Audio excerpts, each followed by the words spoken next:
do verso 4. Lucas, capítulo 8, a partir do verso 4. Uma parábola conhecida, né?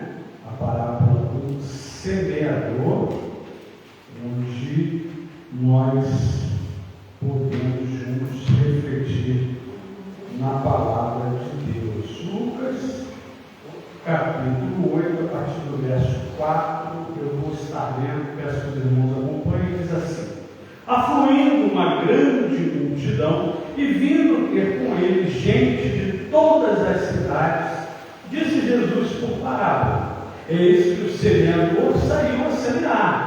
E ao semear, uma parte caiu à beira do caminho e foi pisada, e as aves do céu a comeram. Outra caiu sobre a pedra e, tendo crescido, secou por falta de umidade.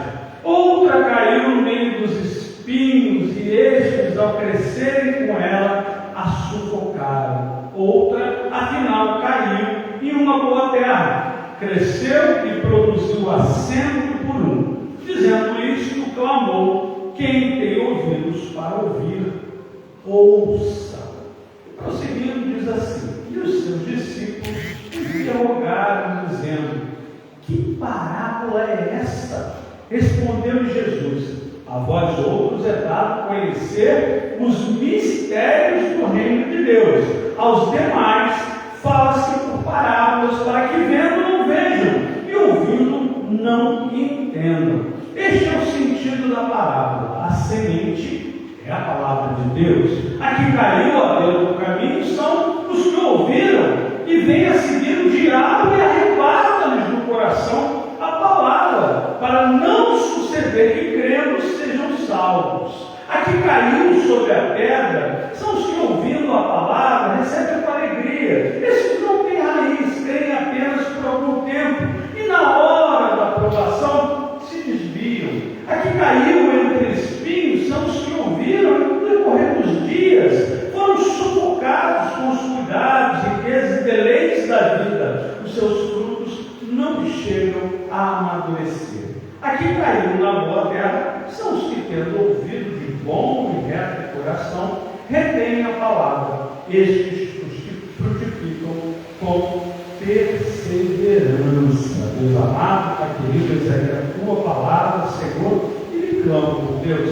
Ó Senhor, ajuda do Senhor nesta manhã, de tal modo, Deus, que eu diminua, mas que o Senhor cresça, meu Pai, que sejamos alimentados, orientados, nutridos, Senhor, pela boa semente que tu lançaste sobre nós, meu Pai. Assim te oro, desde já grato, no nome de Jesus. Amém. E graças a Deus. Aleluia. Botei como título dessa mensagem: o coração que ouve a palavra de Deus. Nós, na semana passada, vimos a parte aí no finalzinho do capítulo 7, a pecadora que ungiu os pés de Jesus. Temos entrado agora no capítulo 8, eu pulei os primeiros 3 versículos, que eu recomendo que depois vocês leiam, mas avancei para esse momento da parábola do semeador, que é uma parábola que é vista em Mateus, em Marcos e aqui também em Lucas, ela só não aparece lá em João. Ela é uma parábola que fala justamente do modo como Deus tem lançado a sua palavra como semente, né? A gente lança semente para que ela frutifique. Ela tem que ter lançado a sua palavra não somente a partir do Senhor Jesus, mas ele tem lançado a palavra há pelo menos 3.500 anos, se você voltar lá em Moisés, né? É o tempo que a palavra vem sendo lançada sobre a humanidade.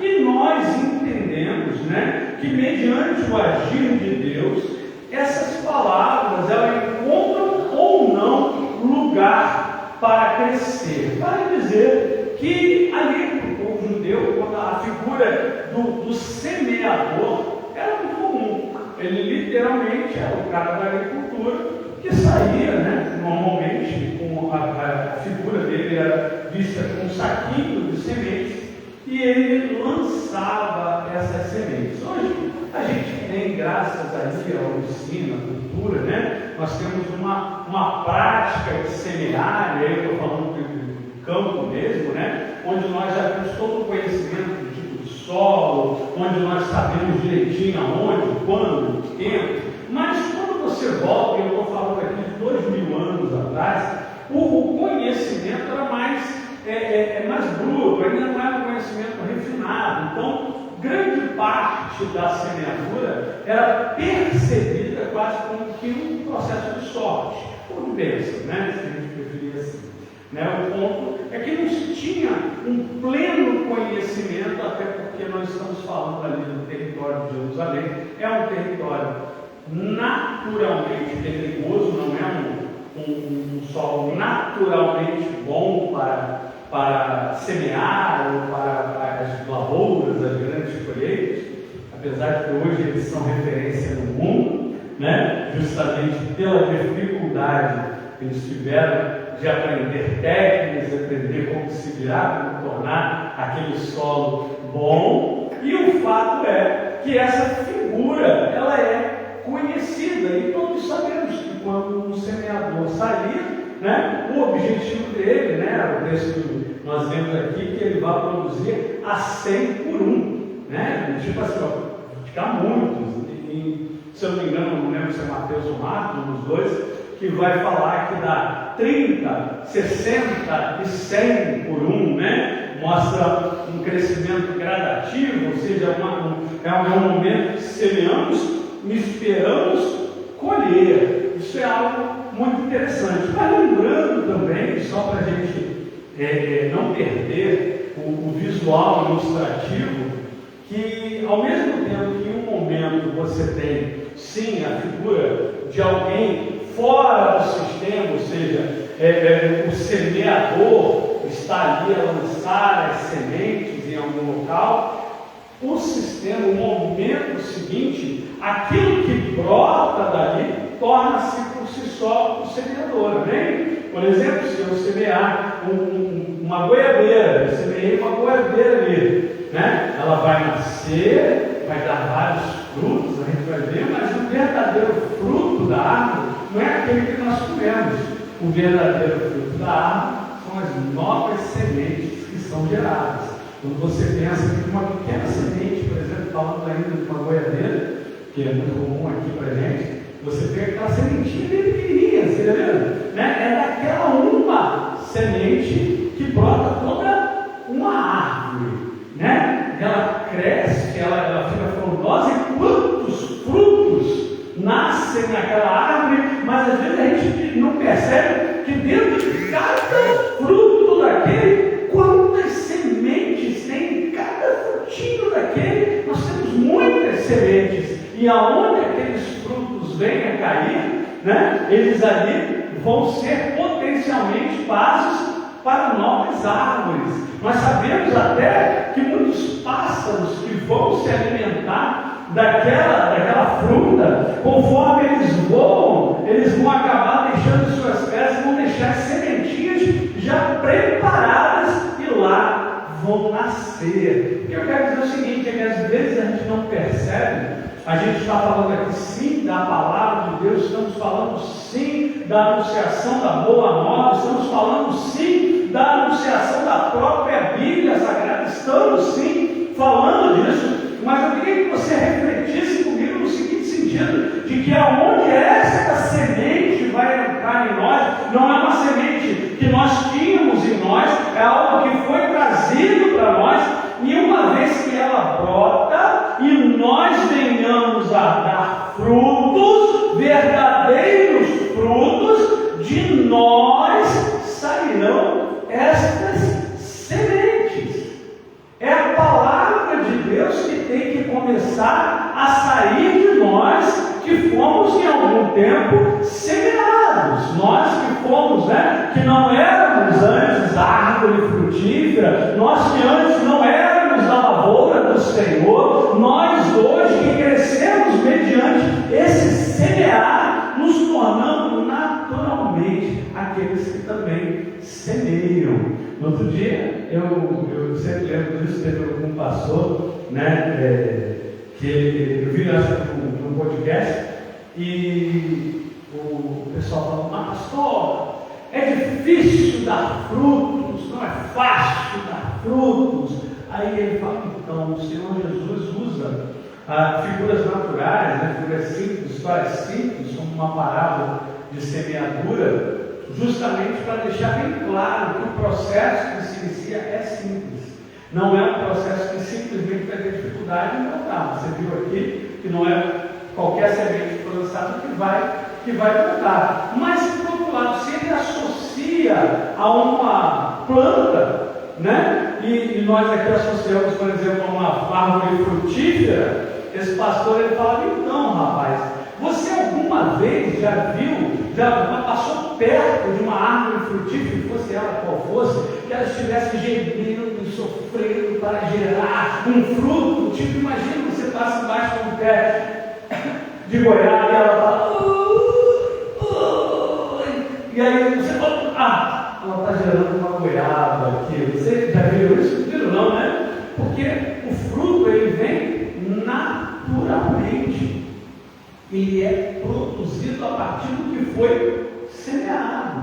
Quando aquilo cresce no tempo oportuno, os frutos vêm. E não, os frutos do Evangelho, eles não são dolorosos, eles não são sacrifício. O fruto do Evangelho, ele é natural a todo aquele que vem do Evangelho. O problema é aquele que vem do Evangelho. E isso nós temos que refletir um pouquinho. O texto nos falou, por exemplo, do coração endurecido que rejeita a palavra. É o que é semeado ali no caminho, né? Tanto o coração endurecido que o texto vai, né, quando ele explica que ele vai dizer que caiu ao meio do caminho, né? São os que ouviram e vêm a seguir o diabo e arrebata o coração, assim como também cai sobre pedras, né? O interessante, e eu gosto sempre de destacar, que a gente às vezes tem uma percepção, vamos dizer assim, do diabo de uma forma muito sobrenatural, muito diabo de chifrinho, com tridente na mão, rabinho, né? Que fica escondido nos caminhos. Não, eu vou contar para vocês o segredo, como a Bíblia nos diz, que o mundo jaz no maligno. E não estamos falando do mundo físico, não é? A natureza não jaz no maligno, né? A criação de Deus não jaz no maligno, mas o mundo que jaz no maligno é justamente esse mundo dos valores, dos princípios, o mundo, né, que nos cerca em todo o tempo, é o mundo da cultura, é o mundo da referência social que nós temos. Ainda há pouco nós falávamos na nossa consagração sobre a questão do valor e da importância da família, projeto de Deus, que o Senhor mesmo criou, e nós vemos como o mundo, esse sistema de valores em todo tempo, ele insiste em tentar destruir essa família. Não bastasse, acredito que todos aqui, infelizmente, têm testemunhado isso, nós vemos debates, né, onde justamente muitos dos valores, princípios, ensinamentos da Bíblia são combatidos de uma forma que não existe nem comparação com o outro, né? Você, por exemplo, nunca vê, e isso chega a ser interessante, né? Só para ilustração, às vezes você vai ter piada, você vai ter deboche, você tem desfile em escola de samba, tudo debochando da palavra de Deus, né? Mas você nunca viu, por exemplo, alguém fazer isso com um alcorão. Você já viu? Já viu chamar os muçulmanos de debochar dele? Muçulmano se eu fosse comediante, que material dessa, né? Por 3 vezes durante o dia, onde ele estiver, ele descobre para que direção é Meca, ele vai parar ali, e pode ser onde ele estiver, no meio da rua, ele vai parar no meio da rua, deu a hora de orar, ele vai parar ali, ele vai orar, né? Se estiver na casa de alguém, ele vai parar para orar.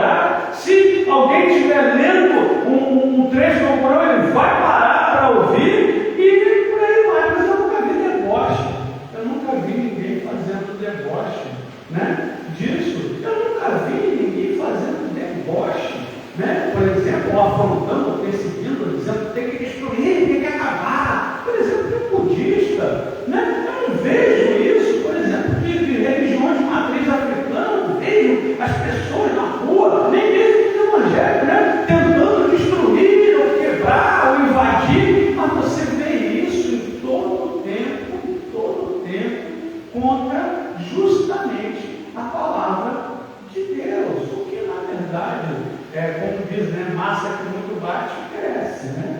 Nós estamos aí porque nós entendemos isso, a perseguição, ninguém taca pedra em árvore que não tem fruto, né? Só se taca pedra naquela que produz fruto. Nós somos da lavoura do Senhor, a palavra de Deus que está em nós, ela é a verdadeira anunciação de Deus. Só nela, através dela, nós vamos conhecer a Cristo, através de quem nós podemos ser salvos e recebemos nesta salvação o poder de sermos feitos filhos de Deus. Então não há como o mundo, ou neste caso, como na passagem diz, o diabo deixar essa palavra em paz. Não dá. É como o texto diz, ali no verso 12, né? Porque vem a seguir o diabo e arrebata-lhes do coração a palavra para não suceder que crendo sejam salvos. Repare também, eu sempre gosto, às vezes as ilustrações elas são ao mesmo tempo simples e complexas, e nós lemos aqui, né?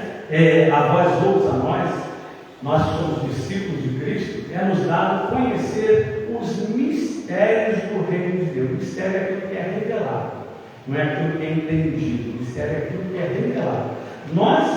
A nós foi dado, aos demais fala-se por parábola, para que vendo não vejam e ouvindo não entendam. Eu já vi muita gente achar que Jesus pregava por parábola para facilitar o entendimento das pessoas. É o contrário, tá bom? É para dificultar o entendimento das pessoas. É justamente para que verdadeiramente a mensagem do Evangelho só alcance aquele terreno fértil, aquele bom terreno. E quando fala de coração, fala da nossa essência, fala daquilo que nós temos dentro de nós, né? Não está falando aqui do coraçãozinho de namorar, coraçãozinho com a mamãe, não, está falando aqui daquilo que nós temos dentro de nós.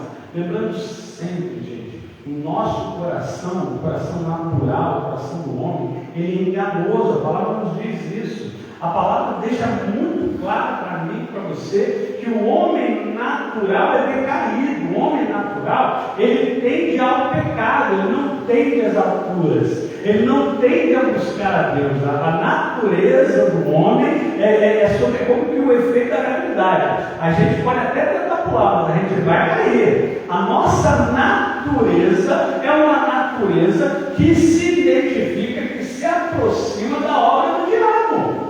Tá? Por isso que diz que ele vem arrebatá-la do coração dos desavisados. Quando vai dizer que a semente ela vai ser pregada, a palavra é pregada à beira do caminho, né? Quem é o caminho? Nosso caminho é o Senhor Jesus. Ele é o caminho, mas a palavra é pregada ao seu redor. A palavra é anunciada em todo o tempo ao redor do caminho, mas nem toda a palavra, e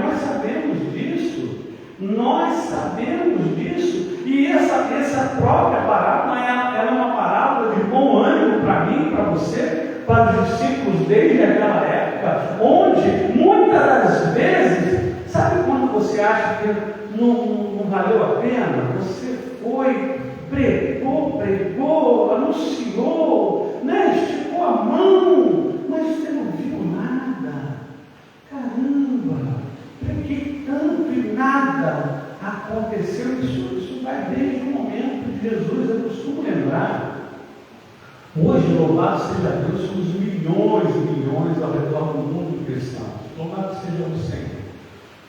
Mas no tempo de Jesus, o máximo de pessoas que se estima que de fato tenham crido na mensagem dele próprio, o Senhor Jesus, realizando sinais e maravilhas diante de todos, né? Estima-se algo em torno de, no máximo, 500 pessoas. Esse número tirado ali em Atos com a ascensão de Cristo aos céus, onde o texto vai dizer que isso foi testemunhado por cerca de 500 pessoas.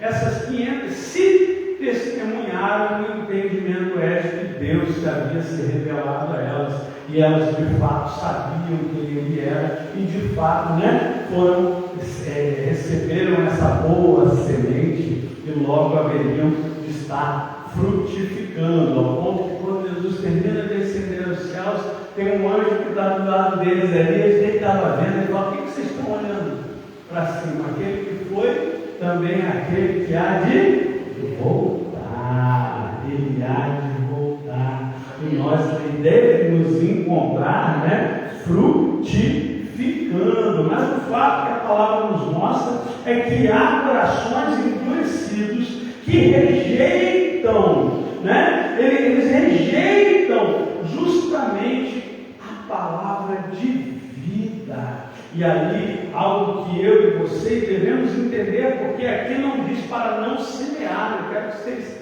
percebam muito isso. Ele não está dizendo: não, se você vê esse terreno, não semeia não, semeia não é bom não. Isso, não semeia não, eu vou semear não. A palavra está dizendo que o semeador ele sai a semear em todos os tipos de solo. E a aplicação que eu e você podemos entender já nesse coração endurecido é que nós devemos clamar a Deus, que é quem pode quebrar essa dureza no coração e interceder principalmente por aqueles que amamos, para que Deus prepare neles um bom solo. A nós cabe em todo tempo oportuno ou inoportuno, estamos semeando boas sementes no solo. O texto também vai nos chamar a atenção, e esse aqui a gente tem que entender, que vai falar que há também corações superficiais e também sufocados que não perseveram. Corações, né, que inicialmente ele falou ali, caiu sobre pedra, e também caiu nos espinhos, e esses crescem em volta dela e a sufocam, né? Nós entendemos que há corações, né, que aqui o texto vai dizer, quer ver?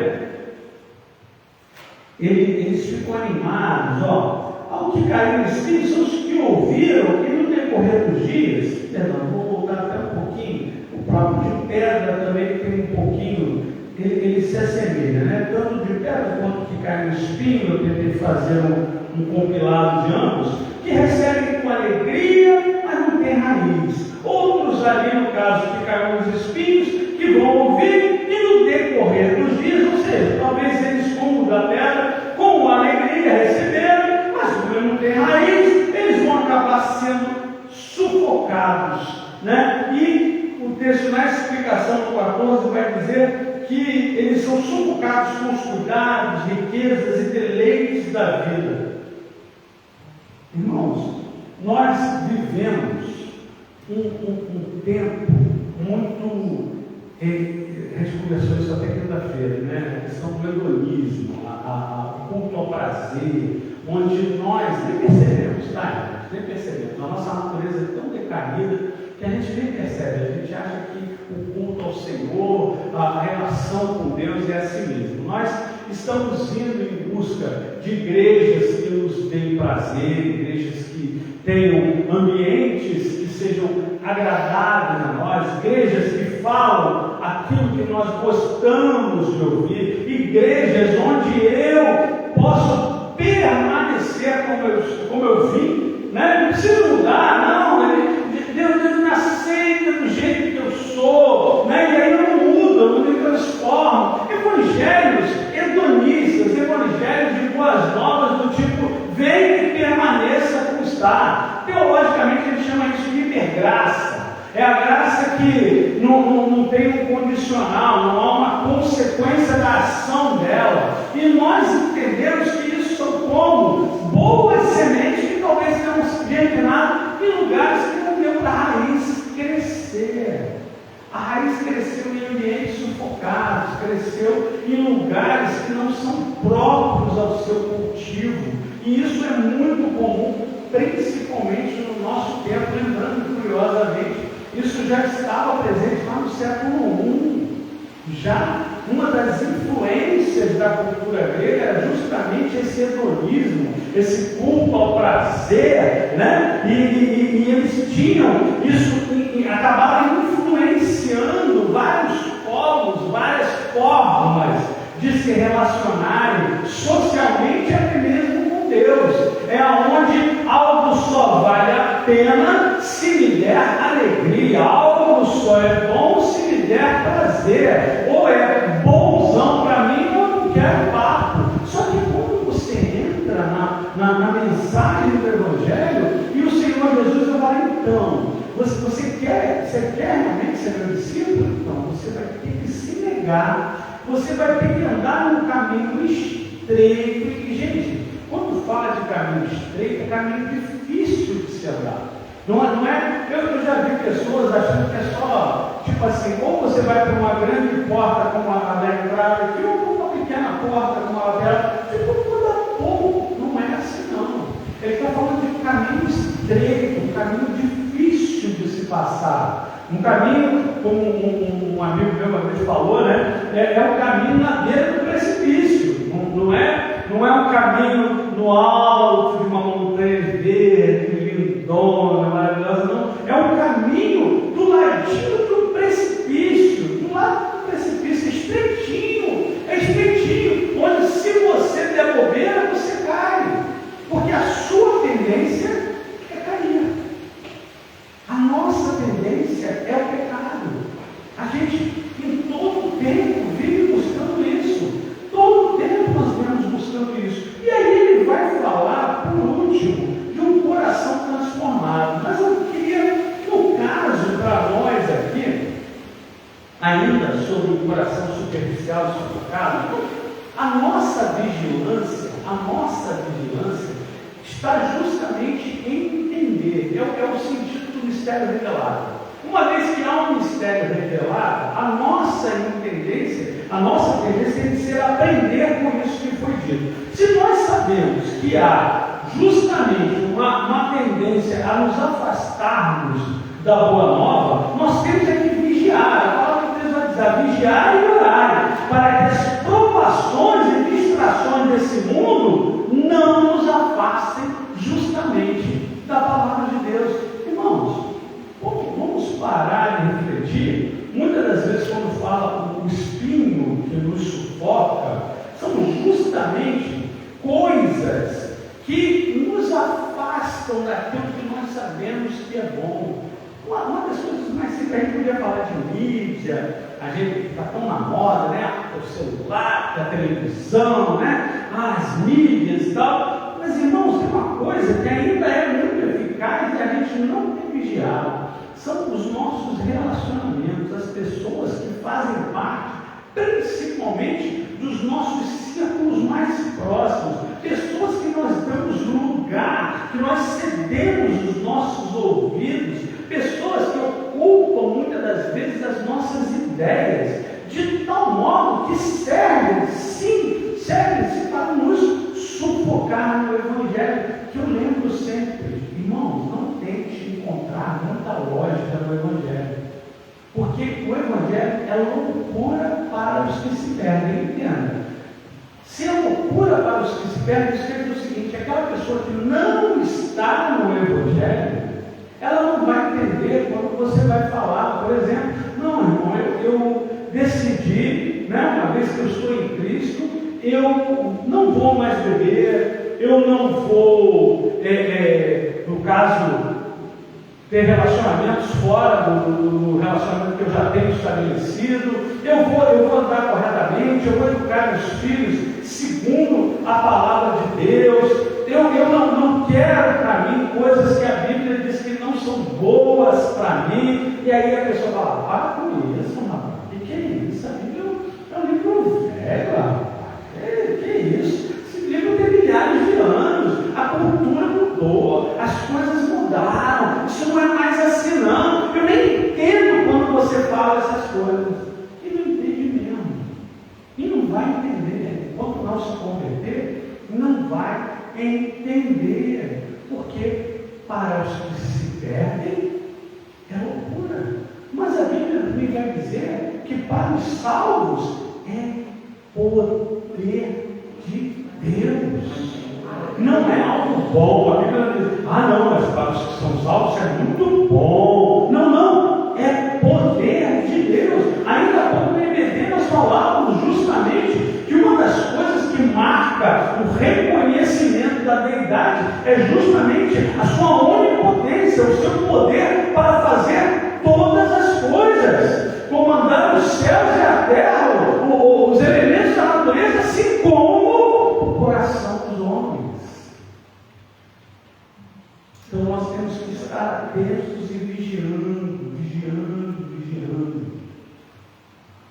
E aí nós vamos entender, né? Até vamos ver até uma frase de Lutero que diz que a fé que não persevera nunca foi verdadeira fé, né? Na primeira carta, se não me engano, de João, vai dizer que vamos questionar João, mas e aqueles que estavam entre nós e que hoje estão no mundo? João vai falar então, na verdade, nunca foram dos nossos, porque a marca da fé verdadeira é justamente a perseverança dos santos. A marca da fé verdadeira que veio de Deus é que os seus perseveram. Mas não somos perfeitos, não se iluda. Não é disso que eu estou falando. Não é que nós, poxa, quão bom seria que nós não mais pecássemos. Coisa maravilhosa. Ser top das galáxias. Mas o fato é que justamente dada a nossa natureza pecadora, nós pecamos em pensamentos, palavras, ações, omissões, né? Nós deixamos de fazer aquilo que agrada a Deus.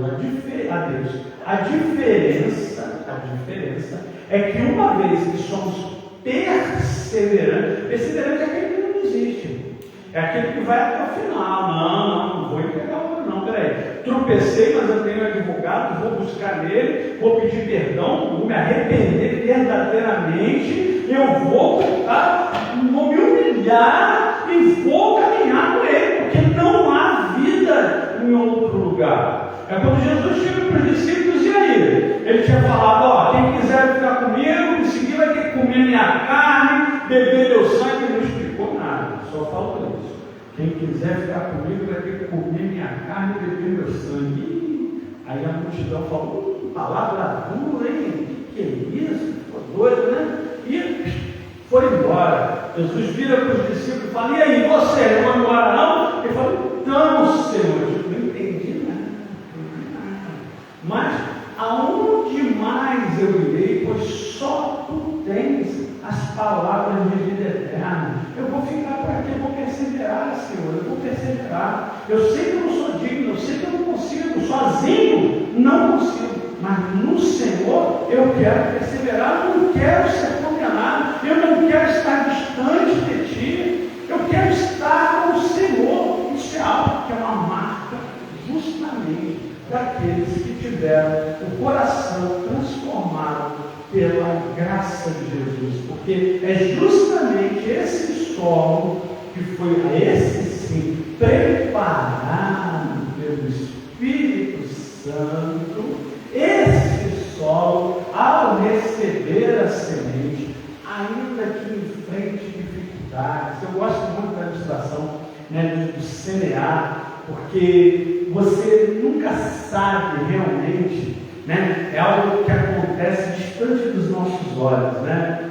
Tem várias espécies de planta. Eu vi uma de um bambu, eu não vou lembrar exatamente o período, mas você planta esse bambu e demora muito tempo para começar a brotar. E de repente, quando ele começa também, aí acelera, aí ele vai muito rápido. E aí os cientistas descobriram que ele gasta muito tempo desenvolvendo raízes. Ele vai crescendo para baixo, né? Ele vai se firmando, ele vai se preparando. E aí sim, quando ele tem uma boa base, aí o céu é o limite, aí ele cresce empolgado, né?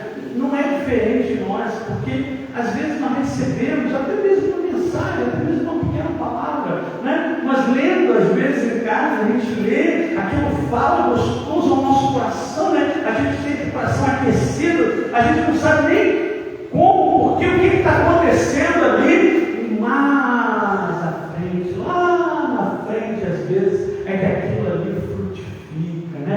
Onde você verdadeiramente entende e aí você consegue compartilhar, você estende para o outro, né? Você fala, então, teve um momento na minha vida que eu li essa passagem, que eu li esse livro, né? E ele fez toda a diferença para mim. Por isso hoje eu estou te apresentando, por isso hoje eu estou dizendo que Jesus Cristo é o caminho, a verdade, a vida. Por isso hoje eu que fui alcançado pela palavra de Deus, hoje eu que perseverei nos momentos da minha fraqueza, nos momentos que o inimigo tentou tirar do meu coração a palavra, no momento que as circunstâncias da vida tentaram sufocar a palavra em mim, aquela sementinha, e eu ali, firmado aos pés da cruz, eu vou perseverar, descobrir que o coração Deus havia transformado num solo